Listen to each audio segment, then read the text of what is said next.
नमस्कार. निवेदक विठ्ठल पवार या माझ्या युट्यूब चॅनलमध्ये आपल्या सर्वांचं सहर्ष स्वागत. सूत्रसंचालकानं प्रमुख पाहुण्यांचा परिचय कसा द्यावा याबद्दलची सविस्तर माहिती आणि मार्गदर्शन करणारा हा व्हिडिओ आहे. त्यासाठी हा व्हिडिओ शेवटपर्यंत पहा. अनेक वेळा मित्रांनो कार्यक्रम उत्कृष्ट होत असतो, सूत्रसंचालन देखील चांगलं होतं, पण प्रमुख पाहुण्यांचा परिचय चुकीच्या पद्धतीनं दिला गेला तर संपूर्ण कार्यक्रमाची गोडी कमी होते, हे आपण लक्षात घ्या. मग मित्रांनो, आजच्या व्हिडिओमध्ये आपण पाहणार आहोत सूत्रसंचालकाने प्रमुख पाहुण्यांचा परिचय कोणत्या क्रमानं, कोणत्या शब्दात आणि किती वेळा द्यावा हे या ठिकाणी आपण पाहणार आहोत. स्टेप 1, योग्य माहिती सूत्रसंचालकाने गोळा करा. सूत्रसंचालकाची पहिली जबाबदारी ही आहे की त्यानं ही माहिती जवळ ठेवावी. ही माहिती करून घ्या. संबंधित मान्यवरांचं पूर्ण नाव योग्य उच्चारासह घ्यावं. त्या मान्यवरांचं सध्याचं पद काय, त्याची महत्वाची ओळख, 2 ते 3 मुद्दे सूत्रसंचालकाला माहिती असावी. आणि या कार्यक्रमाबद्दलचं संबंधिताचं योगदान काय याबद्दलची माहिती सूत्रसंचालकाने कार्यक्रमाच्या पूर्वी व्यवस्थितरित्या घेणं आणि ती कार्यक्रमात सादर करणं महत्वाचं आहे. आणि अशा प्रसंगी कोणती चूक सूत्रसंचालकाने टाळावी. चुकीचं पद उल्लेख करू नये. जास्त त्या व्यक्तीची वैयक्तिक माहिती देऊ नये. चुकीची, अपूर्ण आणि अफवा पसरेल अशा प्रकारची माहिती सूत्रसंचालकाने त्यावेळी सांगू नये. स्टेप 2, क्रम निश्चित करा. मान्यवरांचा परिचय सूत्रसंचालकाने देताना क्रम फार महत्वाचा असतो. सामान्य क्रम म्हणजे सर्वोच्च पदावरील प्रमुख पाहुणे, 2 विशेष अतिथी, 3 अध्यक्ष संस्थेचे पदाधिकारी.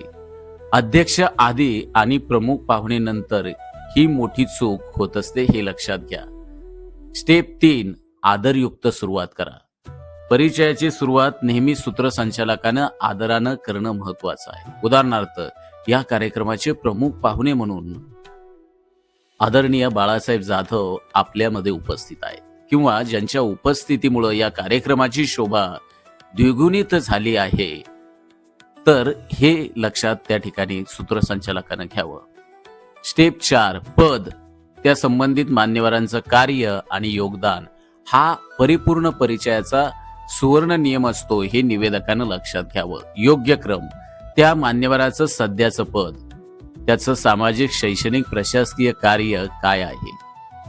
3 कार्यक्रमाशी नातं. उदाहरणार्थ, ते सध्या पुणे जिल्हा परिषदमध्ये शिक्षण विभागाचे उपसंचालक म्हणून कार्यरत असून ग्रामीण शिक्षणाच्या गुणवत्ता वाढीसाठी त्यांचं योगदान उल्लेखनीय आहे. अशा रीतीनं कमीत कमी शब्दात भारदस्त आणि अचूक मान्यवरांचा परिचय देताना सूत्रसंचालकाने हे लक्षात घ्यावं. स्टेप 5, शब्द मर्यादा पाळा. सूत्रसंचालकानं पाहुण्यांचा परिचय देताना एका व्यक्तीचा 30 ते 60 सेकंदामध्ये कमीत कमी वेळेमध्ये त्यानं परिचय देणं महत्वाचं आहे.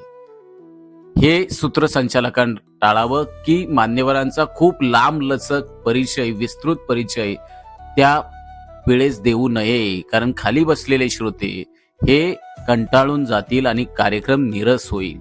खूप छोटा परिचय, मान्यवर जे आलेले आहेत त्यांचं काम मोठं असतं, तर त्यांचे योगदान देखील मोठे असतं, तर त्यांचा परिचय अत्यंत कमीत कमी शब्दात आणि विसंगत सूत्रसंचालकाने देऊ नये की त्या व्यक्तीचा, मान्यवरांचा अपमान होईल.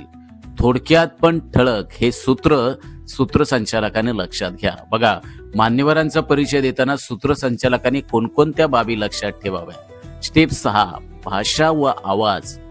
कशी द्यायची शैली, शांत स्पष्ट आवाज, घाई नाही, नावावर जोर सूत्रसंचालकानं द्यावा. नाव घेताना आदरणीय श्री बाळासाहेब जाधव अशा रीतीनं, किंवा आदरणीय रामचंद्र जाधव साहेब. स्टेप 7, टाळ्यांसह समारोप. परिचय पूर्ण करताना प्रेक्षकांना सहभागी करा. उदाहरणार्थ, अशा या मान्यवर प्रमुख पाहुण्यांचं आपण टाळ्यांच्या गजरात स्वागत करूया, हे सूत्रसंचालकाने लक्षात घ्या. स्टेप 8, पाहुण्यांचा, मान्यवरांचा परिचय देत असताना सूत्रसंचालकाच्या हातून अनावधानानं चुका होत असतात. त्या चुका कोणत्या आहेत? स्वतःचं मत त्या ठिकाणी सांगणं हे चूक आहे. अतिशयोक्ती करणं हे देखील मान्यवरांच्या पाहुण्यांच्या परिचयामध्ये अतिशयोक्ती करणं, वस्तुस्थिती न सांगता वेगळंच काहीतरी सांगणं आणि बडेजाऊपणा त्या ठिकाणी निवेदक करून देत असतो, तर ती अतिशयोक्ती टाळावी. विनोद चुकीच्या ठिकाणी करू नये.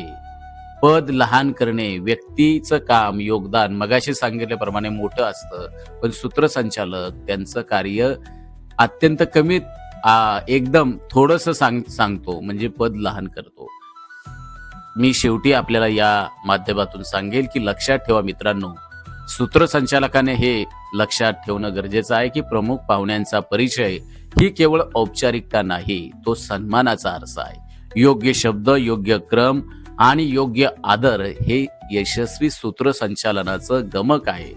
अशा रोजच्या निवेदन व सूत्रसंचालनाच्या मार्गदर्शनासाठी निवेदक विठ्ठल पवार या यूट्यूब चॅनलला नक्की तुम्ही सबस्क्राईब करा. व्हिडिओ आवडल्यास लाईक करा, शेअर करा आणि कमेंट्स करायला विसरू नका.